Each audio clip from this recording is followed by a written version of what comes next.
For more on this story, we are very pleased to be joined by John Casey. John is the author of the book Dark Winter. John, as always, we thank you for your time as you join us here on America's Forum. John, good to be with you. It's good to have you too, sir, as you Skype in from Tampa. Don't think we're going to see snow in Tampa, but long term, what are we going to see in terms of climate change? And is this storm and what may happen this month a kind of preview of what we can expect climatically in years to come? Well, certainly what's happening is winters are starting sooner, lasting longer, and getting colder. That's why we've seen this trend developing in recent years of these record-setting cold and snow events. They're simply not supposed to happen according to global warming theorists, but nature has its own plan. And John, you have your own theory. You say that we're going through global cooling. Can you kind of explain more or less what that is? Well, global cooling, as far as the sun is concerned, is a periodic reversal from global warming to a colder state on the planet.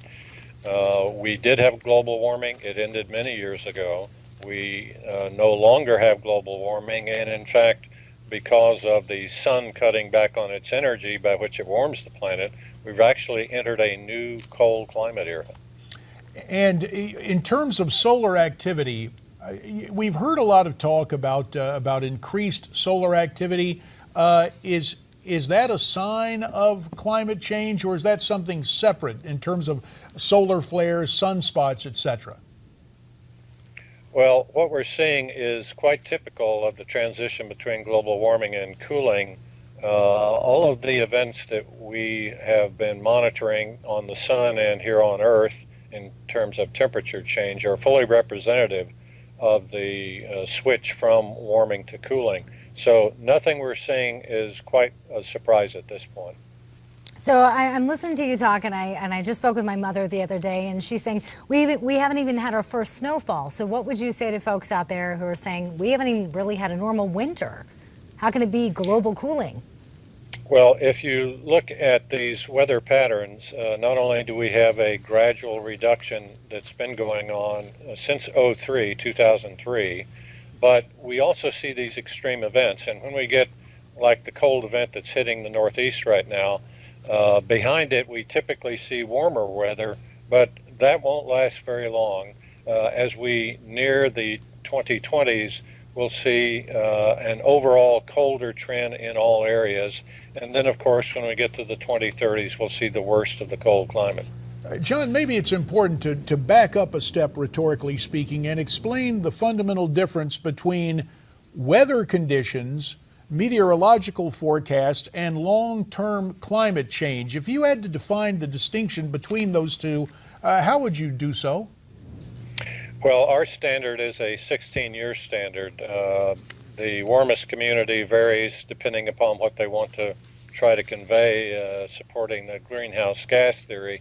But the reality of science is quite different. It demands a stronger standard, a long-term standard. And for example, we could look at the Northeast snowstorm and blizzard that's been hitting the last 2 days, will continue for another day, as a single weather event. And if this continued for 1 or 2 years to more bad winter weather, that would still be a weather event. But over the long haul, from 11 to 16 years is what we use as a guideline. But again, we look at the long-term trend, not isolated events. And the long-term trend is very clear that a period of global warming lasted until about 2003 to 2007, somewhere in there, and then it ended.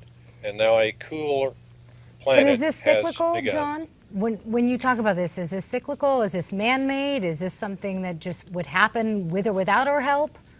Yes, ma'am. It is a cyclical process. In fact, what's happening with the sun is it is going through a 206-year cycle reversal from the past many decades of global warming since 1830, in fact, to a period of global cooling, which, although it's already begun, will become more intense until we reach the bottom of this 206-year cycle. And this cycle is very predictive, very accurate. Our record at this point is over 90% accuracy in major climate change using this cycle and other cycles of the sun. And this compares with the global warming theory, whose 73 plus models have been wildly in error, oftentimes by 300%. So we're talking about very reliable science now being used that depends on the sun as the driver of climate change.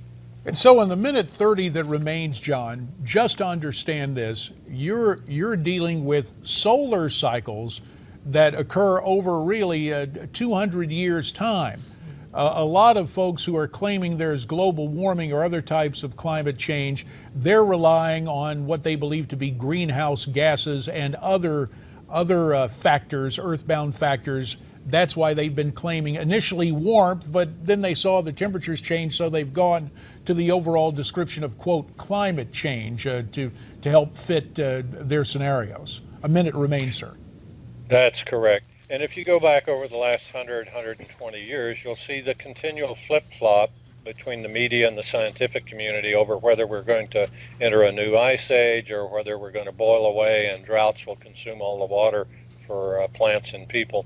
That is a narrow viewpoint. The analogy is not being able to see the forest for the trees. If you look at small periods of time and try to discern the total long-term direction of climate, you'll usually run into that first tree and not see anything beyond it.